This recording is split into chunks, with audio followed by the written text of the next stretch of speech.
faith that gives an answer to the challenges and to the new realities of society, of the family, of the human person today.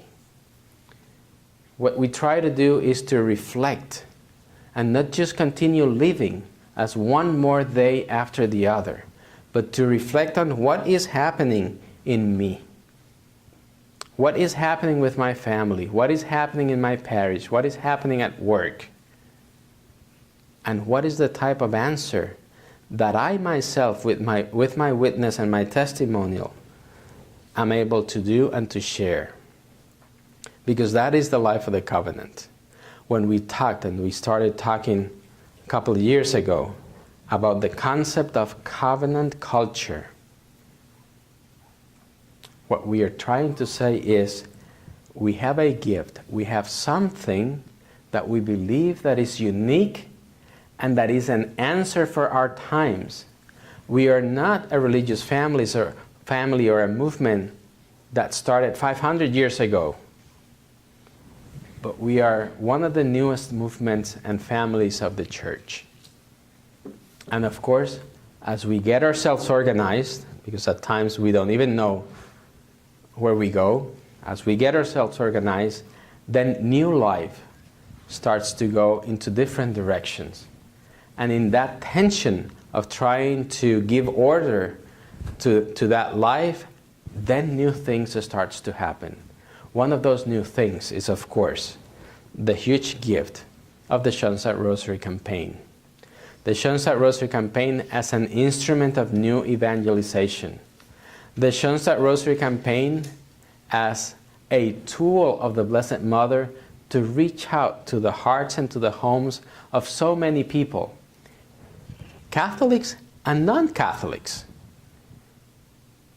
I even met a couple that was not they were not even Christians, and they were receiving the Blessed Mother in Washington, D.C. So the Blessed Mother as a tool of new evangelization that comes not from the structure of the Schoenstatt movement, but from the life of a holy person, Deacon John Possebon. And just as we talked about the first Soterist, and then we continued in the history of Schoenstatt, we want to mention in this Delegate Convention all the people, all the Schoenstatt heroes that were able to live in a heroic way the covenant of love. John Possebon is one of those heroes of Schoenstatt. And with his life, he was able to generate a life stream that today, I ask myself, and maybe Sister Corellia knows, because she knows everything. I ask myself, is the Schoenstatt Rosary Campaign larger than the Schoenstatt movement? Actually, I think it is. I think it is too. You know, she had the answer. I knew who to ask. It is larger. Yes. And it's the fruit of the covenant of love. It is the fruit of a life of a person that was captured by Mary, that was formed and trained in the Schoenstatt spirituality, and today we profit from an apostolic initiative that has been given fruit all over the world. What are you going to bring for the next 100 years to the Schoenstatt movement in Texas, in America? Deacon John Possebon from Brazil, Mario Hiriart in Santiago, Chile, Sister Emilie in Schoenstatt, Germany, and the list is very long. But in that list there has to be names of our people here. Your covenant, our mission, if we are able to discover how the covenant of love truly gives a new meaning and a new vigor to the life of those that are baptized, then we truly are able to renew the church. We truly can be instruments of new evangelization in a world, in a society that is changing faster, much faster than what we ever thought 50, 100 years ago. Father Cantonic, in his view of the situation of the world and of society, he also talked about the answer to this change of rhythm and the sociological change in the world. And he talked through the covenant of love and through Mary how to understand an organic way of life, a way of life which unites, and this is one of the first things that I mentioned at the beginning of the talk, to unite heaven and earth, to unite the human and the divine.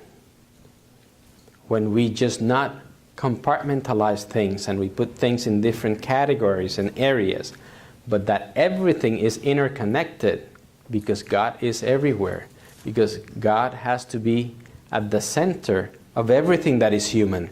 Everything that is human concerns to God. And today we want to again reflect what are some of the fruits of that covenant of love? How is the Shansa spirituality going to give an answer to those challenges of the newest times?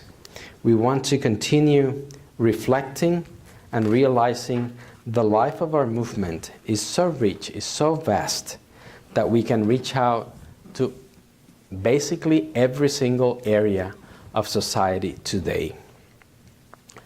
Your covenant, our mission, urges us to take a stand, not to be passive, to say, if we want the Schoenstatt movement to truly be at the heart of the church, at the center of the life of the church, I cannot wait that someone else goes out and do the job that I am supposed to do.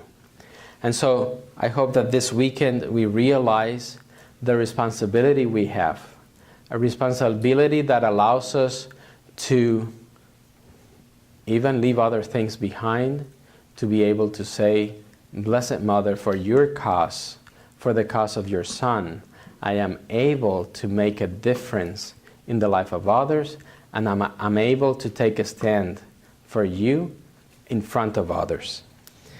That is the life of all the saints. That is the life of all the Schoenstatt heroes. And that has to be the life of